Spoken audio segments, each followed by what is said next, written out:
Frères et sœurs, chers amis, chers auditeurs de la radio Vie Meilleure,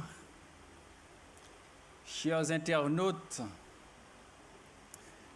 que la grâce et la paix de Jésus de Nazareth soient avec vous tous. Nous disons merci à Dieu pour la radio Vie Meilleure. RVM est une bénédiction, pas vrai? Surtout en ce temps de crise. RVM nous a permis de rester connectés les uns avec les autres. C'est notre radio, n'est-ce pas? Il faut l'accompagner financièrement quand il y a des programmes. Il faut répondre, pas vrai? Et je vous invite, dans les jours à venir, à faire un petit tour à la radio Vie Meilleure pour une petite visite. Et vous verrez comment c'est agréable à voir. Et ce matin, je voudrais féliciter la directrice qui est avec nous, Sœur Fatih, n'est-ce pas? Félicitations, ma sœur. Je suis rentré à la radio dernièrement. J'ai pensé que j'étais dans le ciel. Et si après, je me suis rendu compte que le ciel est plus beau que cela. C'est inimaginable, la transformation qu'il y a eu à cette radio. Il y a même un endroit où on peut faire manger, pas vrai? C'est extraordinaire. Alors, c'est notre radio et nous en sommes fiers. Je voudrais également remercier notre sœur pour le témoignage de ce matin, sœur Natacha, oui. Pour le témoignage de ce matin, c'était émouvant, ça m'a touché vraiment. Comment le Seigneur, l'Esprit Saint, il marche encore, il marche sur la terre, il peut toucher ses enfants, il peut faire des choses extraordinaires. Je remercie le groupe Cassette Musique pour ces chants qui me rappellent beaucoup de souvenirs d'Haïti, n'est-ce pas? Merci pour ces chants. Que le Seigneur vous bénisse, vous garde. Et je dis merci au Seigneur d'avoir placé ces deux hommes sur votre route, qui vous a permis justement d'être en contact avec le monde extérieur, de visiter un petit peu la Guadeloupe. Ce soir, ce groupe Cassette Musique sera sur RVM avec frère Fito dans Parole Panon et Sœur Volant. Et vous aurez l'opportunité d'entendre encore d'autres morceaux musicaux. Merci encore. Pourquoi vous arrêtez-vous à regarder au ciel? C'est le titre du message de ce matin. Pourquoi vous arrêtez-vous à regarder au ciel? J'étais un peu bloqué. Le sabbat 27 juin, je ne pouvais pas prêcher. Et je ne savais pas pourquoi. J'ai dit au Seigneur, mais qu'est-ce qui arrive? Est-ce que le volant ne peut plus voler? Après 3 mois, je me sentais, je n'avais pas d'inspiration. J'ai dit, Seigneur, il faut me donner un message. Et après plusieurs temps de réflexion, ce texte m'est venu à l'esprit. Et le Seigneur m'a rappelé que le temps que nous vivons, c'est un temps spécial, c'est le temps de proclamer le message. Imaginez-vous vous retrouver dans la scène présentée dans Acte 1er, verset 11, environ 40 jours après la résurrection de Jésus. Voyez les disciples qui attendent avec impatience. Quelque chose allait arriver, car avec Jésus, il y avait toujours quelque chose qui se passait. Et jusqu'à présent, avec Jésus, il y a toujours quelque chose qui se passe. Et vous l'aviez entendu ce matin avec notre sœur Natacha. Mais les disciples n'étaient pas prêts pour ce qui allait se produire. Et Luc, l'auteur du livre des Actes des Apôtres, qui décrit l'événement, indique que Jésus avait donné aux disciples à la fois un mandat et un encouragement pour accomplir la mission par la présence, par la puissance du Saint-Esprit.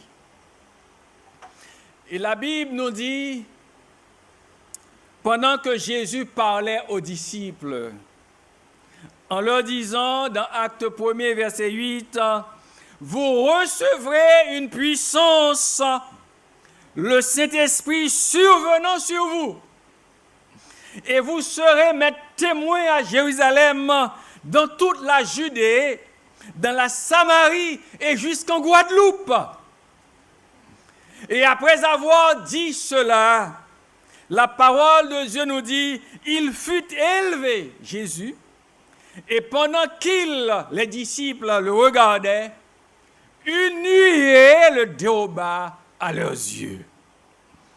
Et moi, j'ai envie de dire que quand la Bible nous dit une nuée, pour moi, c'était des anges qui entouraient Jésus. Cet événement étonnant, frères et sœurs, chers amis, chers internautes, et impressionnant, était si stupéfiant que les disciples étaient là, fascinés, regardant encore dans sa direction, même après que Jésus ait disparu de leur vue. Et le mot traduit par « regarder » indique qu'il s'agissait plus d'une simple observation. Ils n'étaient pas dans l'observation, ils fixaient intensément leur regard, leurs yeux sur l'endroit où ils l'avaient vu pour la dernière fois. Et ils se disaient « Waouh! Mais il est parti !» Et probablement, il y en a qui disent « Oui, mais qu'est-ce qu'on va faire?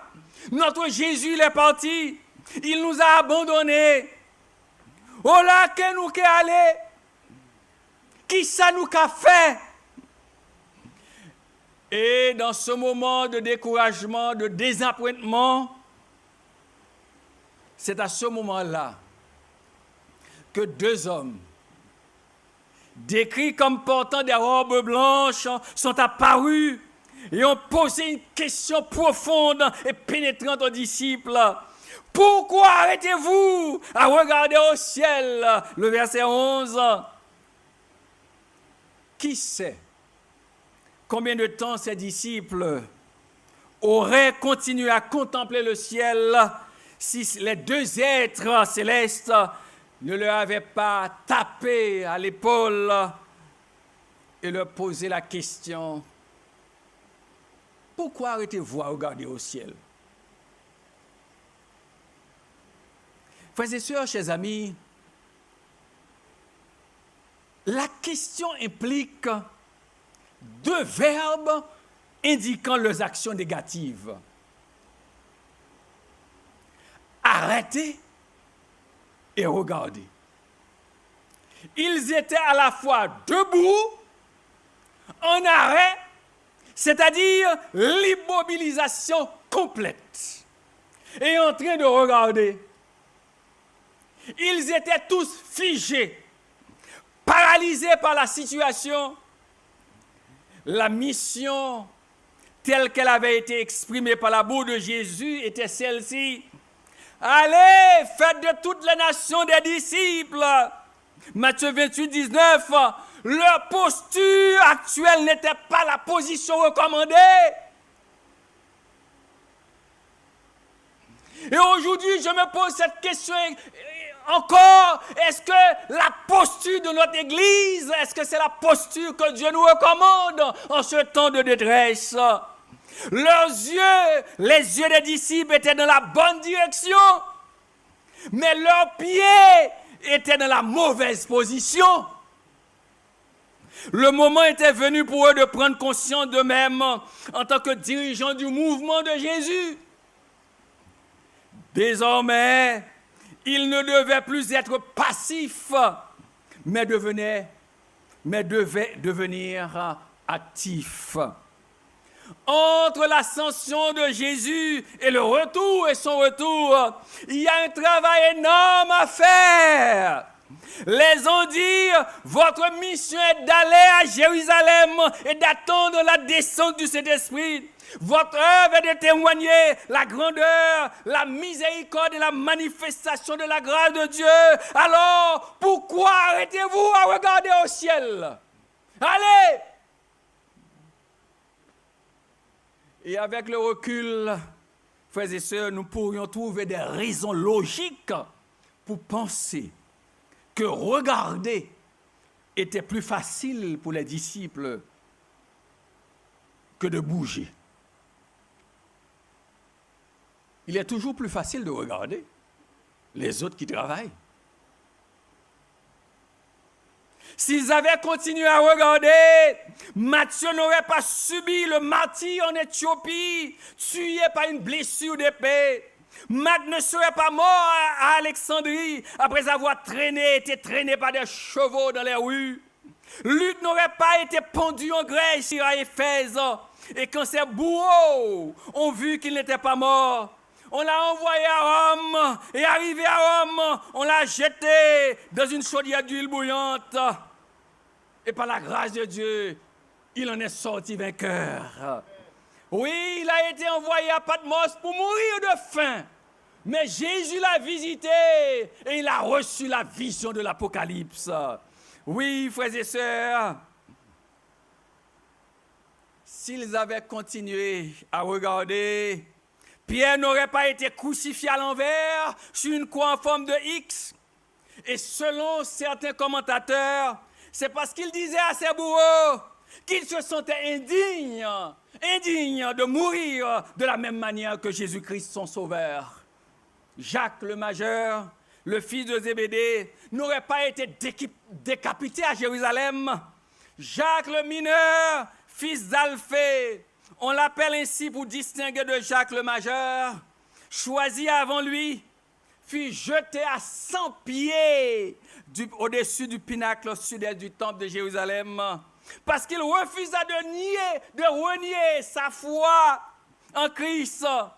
Et quand ils ont découvert que Jacques est tombé et qu'il a survécu à la chute, ses ennemis l'ont battu à mort avec une sorte de marteau. Barthélemy n'aurait pas été tué à coups de fouet pour sa prédication. S'ils avaient continué à regarder, André n'aurait pas été crucifié sur une croix à Patras en Grèce. Après avoir été fouetté sévèrement par 7 soldats, ils ont attaché son corps à la croix avec des cordes pour prolonger son agonie. Les commentateurs ont rapporté que lorsqu'il fut conduit vers la croix, André l'a salué en ces termes: « Oh, j'ai longtemps désiré et attendu cette heure heureuse. » Cette heure heureuse?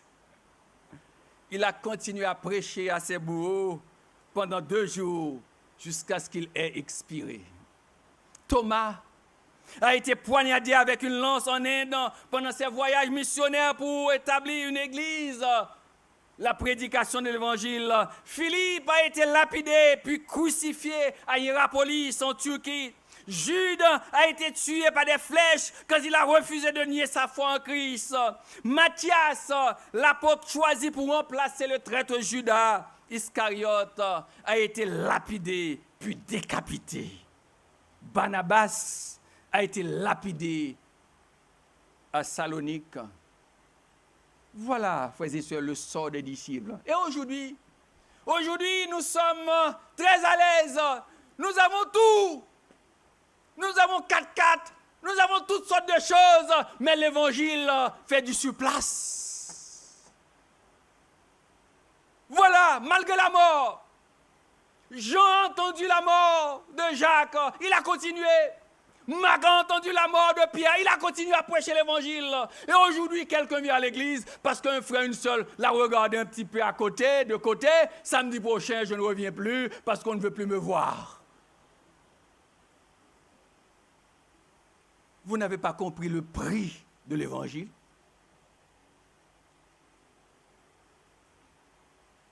Jésus l'avait dit: Vous serez haïs de tous les hommes à cause de mon nom, mais celui qui persévérera jusqu'à la fin sera sauvé. L'évangile, frères et sœurs, chers amis, exige une prise de responsabilité, un effort individuel, un sacrifice personnel.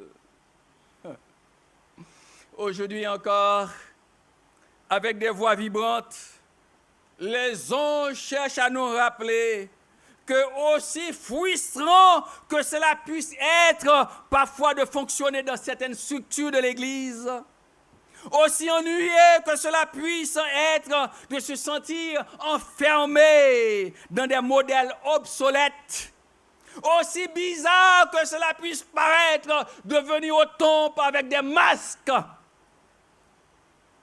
Dieu vous invite à collaborer. Dieu vous invite à porter mon œuvre, car il y a beaucoup à faire pour proclamer le message des trois anges, qui est un message éternel, irremplaçable.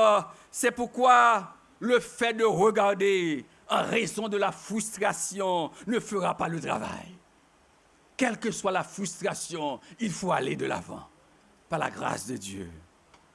Frères et sœurs, nous devons accepter le fait biblique de notre identité en tant que membre d'un sacerdoce royal, d'une nation sainte, d'un peuple acquis, afin que nous annoncions les vertus de celui qui nous a appelés des ténèbres à son admirable lumière. 1 Pierre 2, verset 9.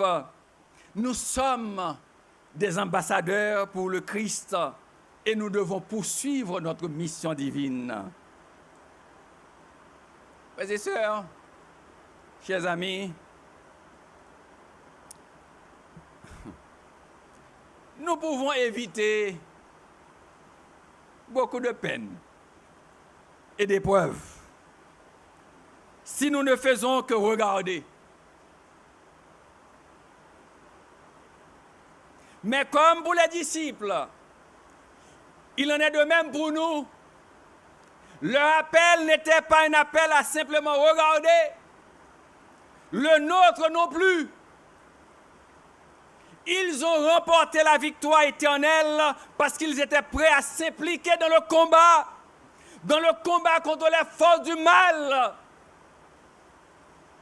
Et parce qu'ils ont écouté les paroles des anges et se sont retournés à Jérusalem et ont attendu la descente du Saint-Esprit, ils ont été habilités et investis par la puissance d'en haut. Frères et sœurs, mesdames, messieurs, en tant que chrétiens adventistes, quand vous êtes investis de la puissance du Saint-Esprit, quel que soit ce que vous allez rencontrer à l'église, vous allez rentrer plus profondément parce que vous n'êtes pas là pour une personne, vous êtes là par la grâce de Dieu. L'église primitive s'est formée et a apporté l'évangile au monde alors connu.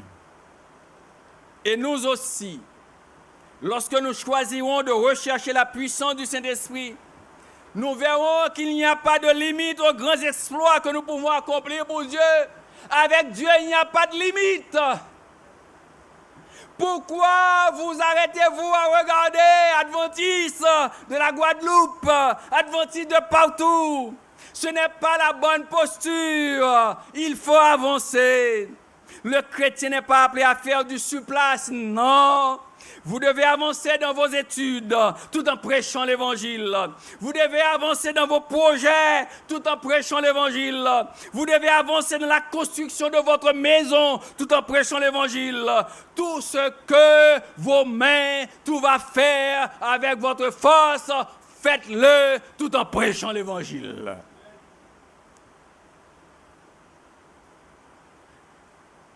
J'ai déjà entendu des prédicateurs qui disent Jésus va retourner bientôt. Pourquoi étudier? Pourquoi aller à l'école? Dieu n'a jamais cautionné la médiocrité. Jamais. Dieu n'a jamais cautionné la médiocrité. D'ailleurs, ce que Dieu nous promet, ce sont des choses que l'œil n'a point vues, que l'oreille n'a point entendues. C'est-à-dire que ce sont des choses de haut niveau. Le chrétien est appelé à être à la tête et non à la queue. Quand vous êtes à la queue, vous ressentez l'odeur de tout ce qui n'est pas bon. Mais quand vous êtes à la tête, eh bien avec le Seigneur, vous faites des choses merveilleuses. Oui, le Seigneur a déclaré que lorsqu'il reviendra, écoutez bien, ça c'est la sœur Ellen White qui l'a dit dans Événements des derniers jours à la page 62. Alors je voudrais dire à nos amis auditeurs qu'il pleut ici à Chauvel. Si vous entendez des petits bruits, il pleut ici. C'est la grâce de Dieu. Le Seigneur a déclaré que lorsqu'il reviendra, certains d'ici, parmi ceux qui l'attendront, seront engagés dans des affaires commerciales. C'est très bien. Certains seront en train de semer dans les champs. C'est très bien. D'autres en train de moissonner. D'autres de moudre à la meule. Écoutez bien, ils n'entrent pas dans la volonté de Dieu. Que ces élus abandonnent les devoirs de la vie quotidienne et les responsabilités et se consacrent tout simplement à une contemplation paresseuse, vivant dans un rêve religieux. Dieu n'est pas d'accord avec la paresse. D'ailleurs, un chrétien doit être toujours devant par la grâce de Dieu. Parce que nous servons un Dieu qui n'est pas dans la poussière, mais qui est dans le ciel. C'est la raison pour laquelle je voudrais lancer un appel solennel à chacun de vous et à tous ceux qui nous écoutent. Utilisons les moyens technologiques, les réseaux sociaux, comme Facebook, comme YouTube. Probablement, il y a beaucoup de personnes qui nous écoutent sur YouTube, Twitter, Instagram, TikTok. Je ne connais pas TikTok, non? Je n'ai pas encore... TikTok, Natchap. J'ai entendu le nom, mais je ne connais pas trop. Vimeo. Oui, je connais Vimeo. J'ai déjà téléchargé. WhatsApp, oui, ça tout le monde le connaît, n'est-ce pas? Non pour détruire. Utilisez ces réseaux sociaux. Non pour détruire. Non pour dénigrer. Non pour affaiblir. Il y a des personnes maintenant aujourd'hui qui utilisent ces réseaux sociaux pour affaiblir, pour casser, pour dénigrer, pour se révolter. Non. Mais utilisons ces moyens technologiques pour proclamer à ce monde qui vit dans la désespérance qu'il y a puissance dans le nom de Jésus, qu'il y a force dans le nom de Jésus, et que ce tout-puissant Jésus revient pour balayer tous les systèmes corrompus de la terre afin d'établir un monde de paix et de justice. Ce n'est plus le temps de s'asseoir et de regarder, frères et sœurs. Lève-toi, sois éclairé, car les ténèbres couvrent la terre, ténèbres de la corruption sous toutes ses formes, ténèbres de les relations maritales, ténèbres de la communication sur le contrôle des virus dans le monde. Aujourd'hui, on nous donne toutes sortes de choses. Maintenant, là, tandis que nous sommes en pleine crise de Covid-19, on nous parle de virus G4, on nous parle de virus qui est dans l'air, etc. Et on a peur, n'est-ce pas? Mais heureusement, nous ne servons pas un Dieu de peur et de timidité, mais nous servons un Dieu de délivrance. Et je crois que c'est seulement Dieu qui est capable de mettre sa main, qui est capable de faire un miracle pour chasser ce virus Covid-19, pour permettre à l'Évangile d'aller encore plus loin. Seulement Dieu. À un moment, on nous disait, bon, c'est pas dans l'air. Maintenant, on nous dit, bon, ça peut, voilà, dans l'air. Alors, à un moment, on va vous dire, bon, il ne faut plus venir à l'église puisque c'est dans l'air, puisque le pasteur va parler, c'est dans l'air.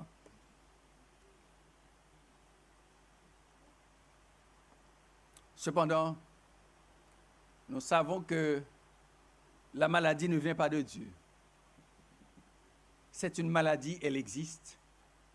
C'est pourquoi je vous demande de vous protéger, de prendre toutes les mesures nécessaires pour vous protéger. Quelle que soit l'origine de la maladie, il faut vous protéger et continuer à prêcher l'Évangile. Le moment est arrivé de nous concentrer sur le message des 3 anges. Le message des 3 anges, c'est le message que Dieu a donné à l'Église adventiste. Apocalypse 14, verset 6, verset 12, Apocalypse 14, 6, 12, ces messages portent, ces textes, ces anges portent 3 messages. 3 messages. Mais ces 3 messages couvrent une multitude de messages. Il y avait d'autres anges, plus que 3 anges de l'Apocalypse. Mais le message des 3 anges, c'est un message éternel, c'est un message universel. Le premier au verset 6 et 7 indique qu'une bonne nouvelle, un évangile éternel est annoncé aux habitants de la terre par les hommes et les femmes qui interviennent pour faire connaître Christ et sa volonté pour l'humanité. Et cette bonne nouvelle invite les habitants de la terre à l'adoration. À l'adoration. Oh, s'il y a quelque chose qui nous manque dans notre culte, c'est l'adoration. L'adoration et donner gloire à Dieu. Parce que l'homme qui n'adore pas Dieu devient un idolâtre. Il adore une autre personne ou une autre chose que Dieu. Notre adoration doit être basée sur la révélation de la parole de Dieu. Ce n'est pas pour rien que le message du premier ange s'est basé sur l'adoration. Car il y a beaucoup de personnes qui adorent les images. Il y a beaucoup de personnes qui adorent une autre personne. Mais Dieu veut que ses enfants adorent le Créateur du ciel et de la terre. Dieu appelle son peuple à lui appartenir, à le craindre. C'est-à-dire à avoir cette disponibilité de cœur qui permet à Dieu de prendre pleinement possession de chaque instant de notre vie, à lui être loyal, à avoir une obéissance absolue, à avoir le désir d'appartenir à cette bonne nouvelle et à être porteur de celle-ci à notre entourage. Nous avons un message à partager. C'est plus facile que les commérages circulent rapidement sur les réseaux sociaux. C'est très facile. Parfois, je reçois des messages, je dis, mais pourquoi tu m'envoies ça? Qu'est-ce que je fais faire avec?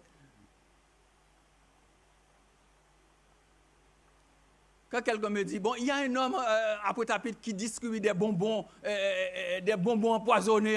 Mais qu'est-ce que... Il faut appeler la police. Si vous voyez un homme qui est en train de distribuer des bonbons empoisonnés, appelle la gendarmerie. Qui vous dit que le bonbon est empoisonné? Appelle la gendarmerie. Moi, je n'ai pas le temps pour regarder toutes ces petites choses, bonbons empoisonnés. Moi, je ne prêche pas le bonbon empoisonné, je prêche le message de l'Éternel, le message que Dieu nous donne. Et le deuxième message au verset 8 dit que la grande ville, deuxième message, verset 8, que la grande ville de Babylone est tombée. Babylone dans la Bible fait référence à la confusion et est le symbole de tous ceux qui s'opposent à la volonté divine, de ceux qui se révoltent contre Dieu, ne le respectent pas et s'opposent à la vraie obéissance à la parole de Dieu. Cette chute de Babylone, écoutez bien, frères et sœurs, chers amis, cette chute de Babylone est une bonne nouvelle, car elle aboutit au final à une destruction totale du système d'enseignement et de doctrine allant à l'encontre de la volonté de Dieu. La chute de Babylone, écoutez bien ceci. La chute de Babylone signifie que le peuple de Dieu, que le peuple qui garde les commandements de Dieu doit arrêter de danser collé avec le système babylonien. Notre devoir, c'est de faire connaître à tous les Babyloniens, à travers la parole de Dieu, que la fureur du Dieu créateur va les frapper s'ils ne renoncent pas à toutes leurs pratiques sataniques et de se réfugier sous l'abri du Très-Haut. C'est ça notre mission. Ce n'est pas danser collé avec Babylone. Ce n'est pas porter les traits babyloniens. Mais c'est d'avertir Babylone. C'est de leur dire de sortir avec la parole de Dieu en main. Car la fureur de Dieu va se déverser. Et si nous ne faisons pas attention, en dansant serré collé avec Babylone, eh bien nous pouvons également être victimes de la fureur de Dieu.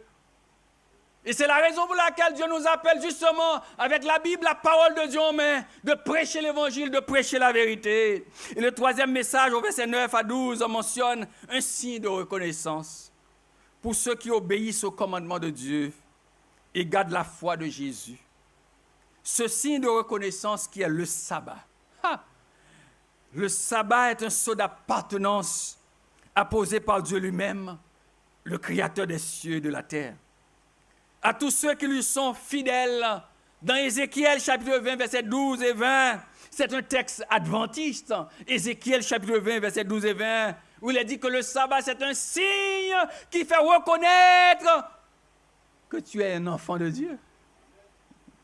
Le sabbat biblique est un signe d'appartenance à Dieu, un signe permettant de témoigner auprès des autres, un signe de consécration de votre vie à celui qui est le Créateur des cieux et de la terre. Et si vous remarquez bien que le message du premier ange qui parle de l'adoration, ça vous renvoie au quatrième commandement. Et le quatrième commandement, le message des trois anges, c'est une symphonie céleste.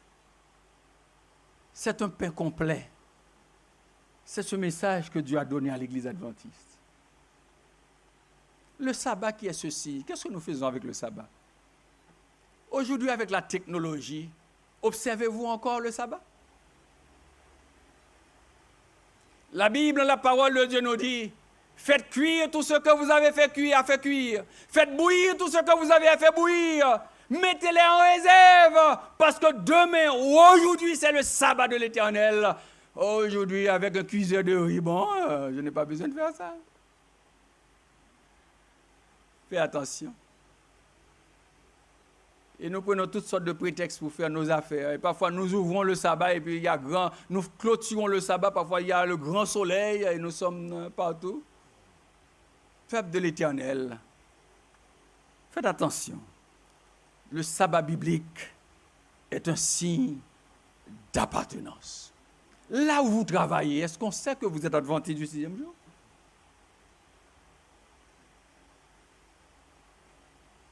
Vous n'avez pas besoin d'avoir honte de dire que vous êtes adventiste du 6e jour. J'observe le sabbat. Les disciples de Jésus ont préféré de mourir. Mourir. Au lieu de renoncer à la parole de Dieu. Avez-vous cette foi aujourd'hui de dire à ton travail que et d'avoir la conviction que Dieu va prendre soin de vous? N'est-ce pas, groupe Cassette Musique?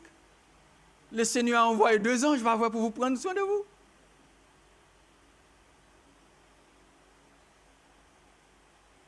Un auteur inspiré déclare à propos du message des 3 anges, écoutez bien, les adventistes du 7e jour sont particulièrement établis dans le monde comme gardiens et porteurs de lumière. Je dis merci Seigneur pour ces amens. Les adventistes du 7e jour sont particulièrement établis dans le monde comme gardiens et porteurs de lumière.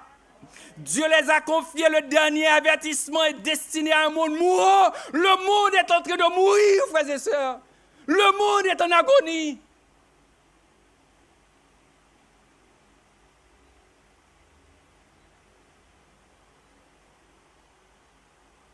Le président Macron avait dit un jour que l'OTAN est en état de mort cérébrale.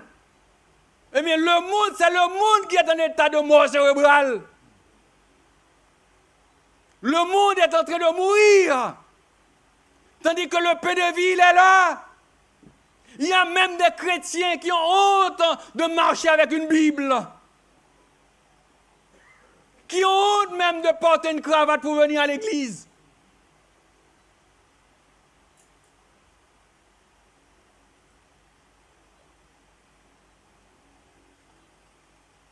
Il y a même des églises adventistes. Vous allez vous demander, est-ce que c'est une église adventiste?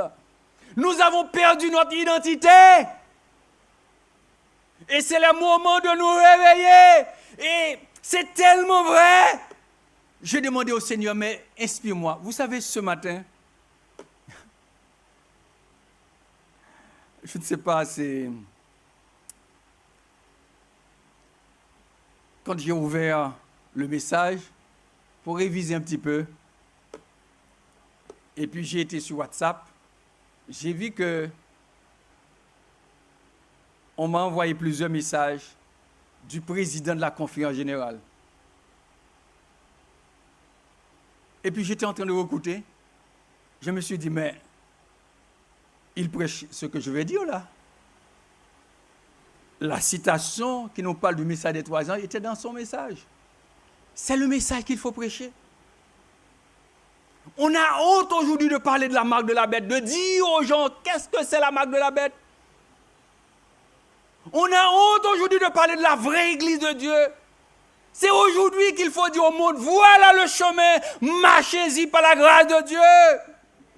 Les adventistes du 7e jour sont particulièrement établis dans le monde comme gardiens porteurs de lumière. Dieu leur a confié le dernier avertissement destiné à un monde mourant. Sur eux brille la lumière merveilleuse de la parole de Dieu. Sur eux brille la lumière merveilleuse de la parole de Dieu. Dieu leur a confié de proclamer le message d'une importance solennelle, la proclamation des messages des premiers, 2e et 3e anges. Il n'y a aucun autre travail d'une si grande importance. Rien ne doit absorber notre attention. Ce n'est pas le moment de faire des programmes qui nous coûtent tant d'argent, etc. C'est le moment d'investir de la prédication de l'Évangile. C'est le moment. Et je dis merci au Seigneur pour Radio Vie Meilleure. Je vais terminer. Il y a quelqu'un qui m'a demandé d'être plus long aujourd'hui.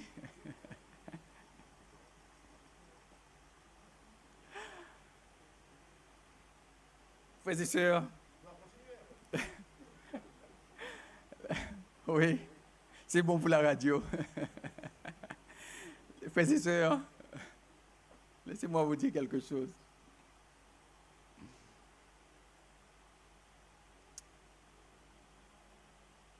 Nous sommes arrivés à un temps. Nous n'avons pas besoin de pasteurs pour prêcher l'Évangile. Nous n'avons pas besoin de l'ouverture d'un temple pour prêcher l'Évangile. Ce virus, coronavirus, comme je l'ai prêché, ça fait au moins 2 mois, c'est une école préparatoire. Dieu nous a montré que nous n'avons pas besoin le temple pour prêcher l'Évangile. Dieu nous a montré que lorsque les temples seront fermés, il y aura d'autres temples, d'autres églises qui seront ouvertes. Dieu nous a montré que vous êtes l'Église. Et que c'est à chacun de nous d'accomplir la mission. Qu'est-ce que nous faisons des écrits prophétiques?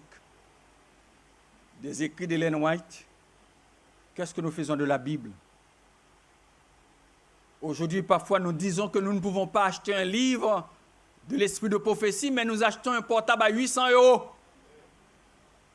Lorsque l'iPhone, le dernier cri se présente, nous l'avons. La dernière paire de baskets, nous l'avons.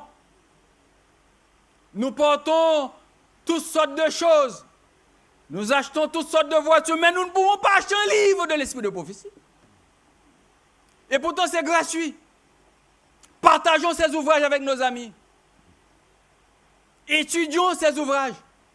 Parce que ce sont dans ces ouvrages que Dieu a inséré des messages pour ses enfants qui vivent aux dernières heures de l'histoire de ce monde. Nous sommes adventistes du 7e jour. Vous le croyez, frères et sœurs?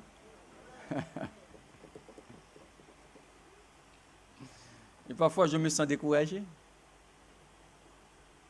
en tant que pasteur.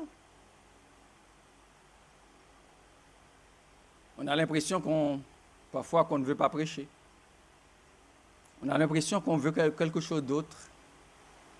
On veut ressembler aux autres.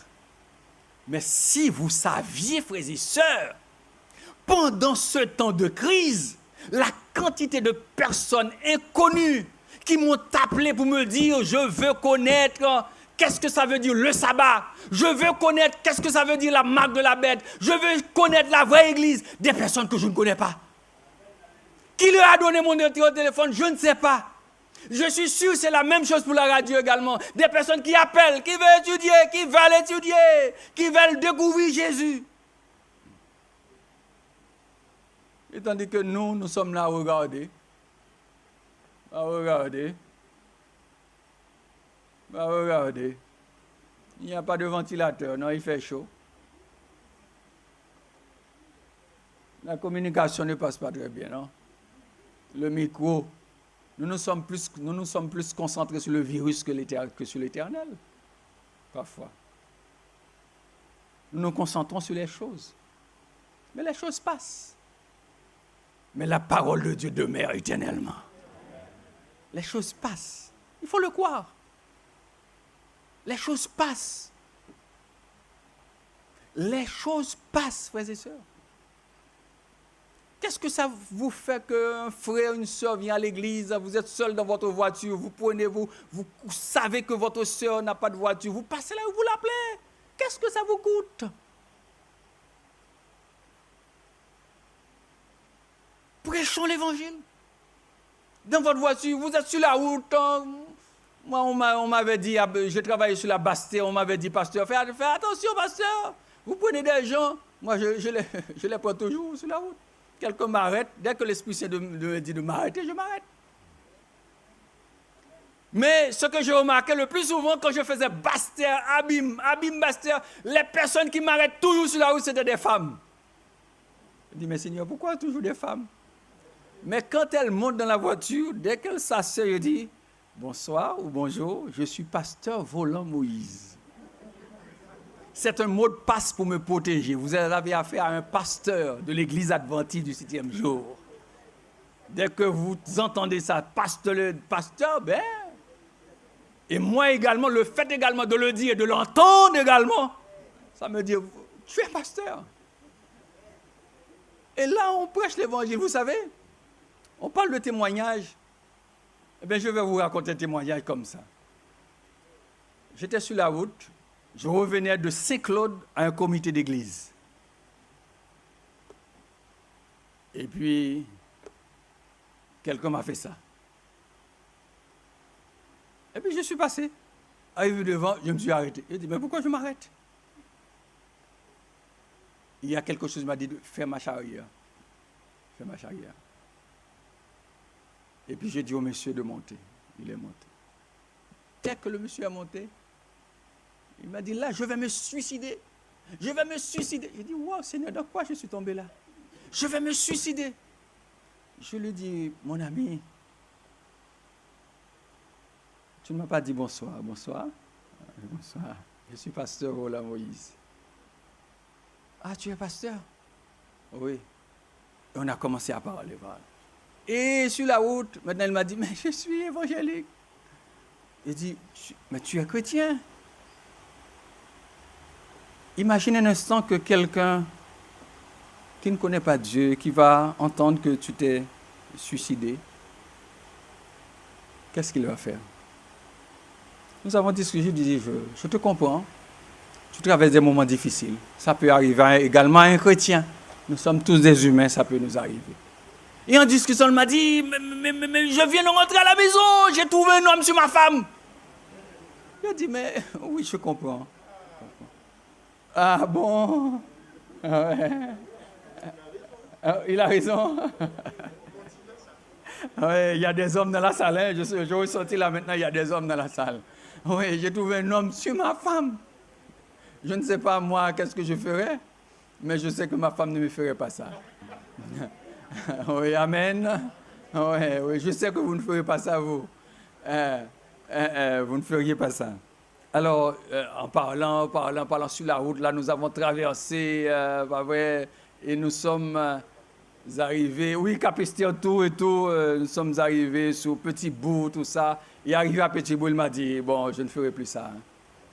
Il dit, gloire à Dieu. Et je me suis arrêté avec lui, j'ai prié avec lui. Je lui ai dit, mais maintenant, là où tu vas où? Il m'a dit, bon, je ne sais pas où. Là, je dis, Seigneur, mais... je lui ai dit, je vais avec toi à la gendarmerie. Il m'a dit, non. J'ai dit, est-ce que tu as quelqu'un? Oui, il m'a dit, j'ai une tante. Il dit, je vais vous emmener, je t'emmène, je t'attends. Il faut savoir également, quand vous prenez quelqu'un sur la route, c'est une responsabilité. Vous avez une responsabilité. Votre responsabilité est engagée, mais votre responsabilité est engagée avec la grâce de Dieu. Car Dieu nous accompagne partout où nous allons. Et je l'ai accompagné chez sa tante. Et je n'ai rien dit à personne. Et je crois que c'est pour la première fois que mon épouse a entendu cela. Je n'ai jamais rien dit. C'est la mission, il faut l'accomplir. Mais par la grâce de Dieu, j'ai sauvé une âme. Imaginez que j'étais presse. Les disciples sont allés de l'avant, malgré les menaces. Ils ont prêché l'évangile. On raconte l'expérience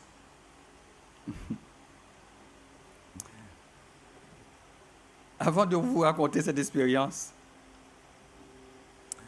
Les deux hommes ont dit aux disciples, ce Jésus qui a été enlevé au milieu de vous viendra de la même manière que vous l'avez vu allant au ciel, à 1er verset 11. La réalité de la seconde venue de Jésus et la façon dont elle aura lieu est décrite sans équivoque. Les famines, les pestes ou pandémies et les tremblements de terre ne l'effaceront pas. Les tensions politiques ne la submergeront pas. Les angoisses économiques ne l'occulteront pas. Et les menaces terroristes ne l'empêcheront pas. Ces choses-là, ces événements proclament simplement le fait, promulguent l'inévitable et font connaître la réalité selon laquelle Jésus revient bientôt. Frères et sœurs, les difficultés ne seront pas éternelles. Oh, très bientôt, vous aurez une éternelle jeunesse. Il n'y aura pas de personnes à perdre leurs dents. Il n'y aura pas de personnes avec un bâton à essayer de marcher. Nous aurons une éternelle jeunesse. Jésus revient bientôt. Et c'est la raison pour laquelle il faut le proclamer. Jésus revient réellement. Il descendra comme il est monté. Oui, il reviendra ici. Celui qui n'a jamais connu le péché est devenu péché pour nous. Il revient. Celui qui s'est fait chair parmi nous, ce même Jésus revient. L'agneau de Dieu qui ôte le péché du monde, il revient. C'est ce même Jésus qui revient. Ne reste pas là, regardez, frères et sœurs. Ne restez pas, regardez. Allez proclamer la vérité, la bonne nouvelle. Même si vous êtes malade, même si vous êtes souffrant, souffrante. Parfois, l'ennemi il nous attaque. Il nous envoie des flèches pour nous empêcher de nous concentrer sur l'évangile, mais pour nous porter à nous concentrer sur notre souffrance, sur notre état, sur notre situation. Mais nous devons transcender cette situation et regarder la mort, regarder la croix de Jésus pour pouvoir remporter la victoire et prêcher Christ et Christ ressuscité. Ne restez pas là, regardez. Allez proclamer la vérité. Aujourd'hui, malheureusement, chacun veut partager sa vérité. Chacun veut imposer sa vérité. Avec la crise sanitaire, on a l'impression que tout le monde est devenu spécialiste. Tout le monde maintenant fait partie du personnel médical. Tout le monde est ceci, tout le monde est cela. La vérité, frères et sœurs, ce n'est pas ce que les autres disent sur les réseaux. La vérité, ce n'est pas ce que je pense. La vérité, ce n'est pas ce que disent un tel ou une telle. La vérité, c'est la parole de Dieu. Concentrez-vous sur la parole. Alors, pour terminer, je dois terminer. On raconte l'expérience de deux poissons qui nageaient. Et ils ont vu un morceau de poisson, un morceau de viande qui pendait devant eux. Et le poisson le plus jeune s'est précipité vers le morceau de la viande, bouche ouverte. Et le vieux poisson a crié, « Arrête !»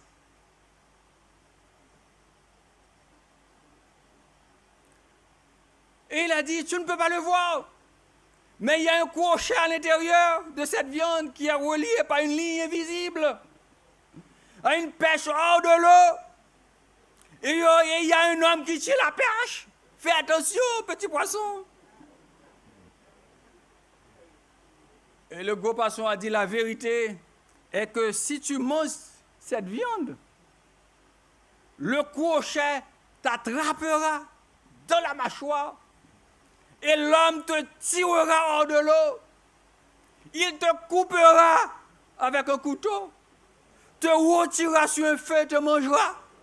Il jettera tes restes à son chat. Fais attention, petit poisson.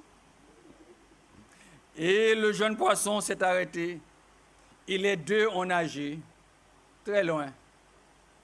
Mais quand le jeune poisson était seul, il pensait à lui-même. Il s'est dit,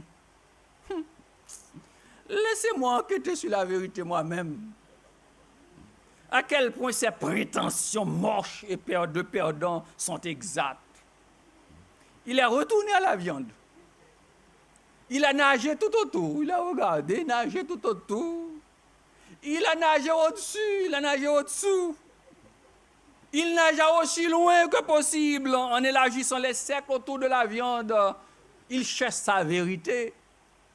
Et après une longue recherche, il se dit, j'ai regardé de loin et loin, et je n'ai trouvé aucun signe d'homme, de bâton, de couteau, de feu ou de chat. Je n'ai rien trouvé en dehors de cette eau dans laquelle nous vivons. Je suis venu à réaliser ma vérité. Il n'y a rien à craindre. Ce doit être que des histoires inventées pour limiter nos libertés. Il est retourné à la viande, il a mangé. Et l'hameçon se coinça dans sa mâchoire, il se sentit arraché de l'eau. Bien sûr, il vit une pêche, un homme et un couteau. Un peu plus loin, il vit le chat de l'homme endormi à l'ombre. Mais à ce moment, sa connaissance de la vérité était inutile. Et c'est exactement ce qui se passe aujourd'hui. Beaucoup cherchent à établir leur propre vérité, tandis que la Bible est là, l'esprit de prophétie est là. Il y a des adventistes qui cherchent à établir leur propre vérité. Mais la parole de Dieu nous dit clairement de faire attention. Dans 2 Timothée 4, versets 1 à 5, je demande à vous tous de noter ce texte, à tous ceux qui nous écoutent, de noter ce texte. Dans 2 Timothée 4, versets 1 à 5, il est dit, je te conjure devant Dieu, devant Jésus-Christ, qui doit juger les vivants et les morts, et au nom de son apparition de son royaume, prêche la parole, insiste en toute occasion favorable ou non, reprend, censure, exhorte avec toute douceur en instruisant, car il viendra un temps où les hommes ne supporteront pas la saine doctrine, mais ayant la démangeaison. La démangeaison d'entendre des choses agréables, d'entendre la parole de Dieu. Ils se donneront une foule de docteurs selon leurs propres désirs. Détournons l'oreille de la vérité et se tourneront vers les fables. Mais toi, jeune homme, toi, jeune fille, toi, madame, sois sobre en toutes choses. Adventiste, sois sobre en toutes choses. Supporte la souffrance, nous dit la Bible. Supporte la souffrance. Aujourd'hui, il y a tant de souffrance. L'ennemi nous attaque partout. La Bible nous dit, supporte la souffrance. Fais l'œuvre d'un évangéliste. Utilise ta souffrance pour prêcher la vérité, pour dire combien l'Éternel est grand, combien il t'a aidé à supporter. Remplis bien ton ministère. En ces temps difficiles, en ces temps d'épreuve, que nous puissions tous demander à Dieu de nous accorder l'intelligence nécessaire afin de prêter attention à la vérité prophétique, que nous puissions, sous la mouvance de l'Esprit, nous lever et proclamer autour de nous que Jésus revient. Oh frères et sœurs, je suis fatigué de vivre sur cette terre. Je suis fatigué d'aller chez les personnes âgées, d'entendre, de voir comment elles souffrent. De voir, après 1 an, tu vois que la personne est en train de descendre. Je suis fatigué de voir, de jour en jour, la multiplicité de jeunes qui sont dans la rue en Guadeloupe. Je suis fatigué de voir maintenant en Guadeloupe, il y a des jeunes femmes qui tendent la main et qui demandent 1 euro. Je suis fatigué de voir maintenant là, il y a des personnes qui mangent dans les poubelles. C'est l'état du monde, des choses que nous voyons à la télévision, des choses que nous voyons dans des autres pays. Maintenant, ça se rapporte de jour en jour chez nous. C'est le moment de prêcher l'évangile, car cette bonne nouvelle du royaume doit être prêchée dans le monde entier pour servir de témoignage. Ensuite, que dit le texte? Alors viendra la fin. Que fais-tu, adventiste? Lève-toi. Arrête de regarder. Arrête de marquer les pas sur place. C'est le moment de dire en avant et marche par la grâce de Dieu. Amen.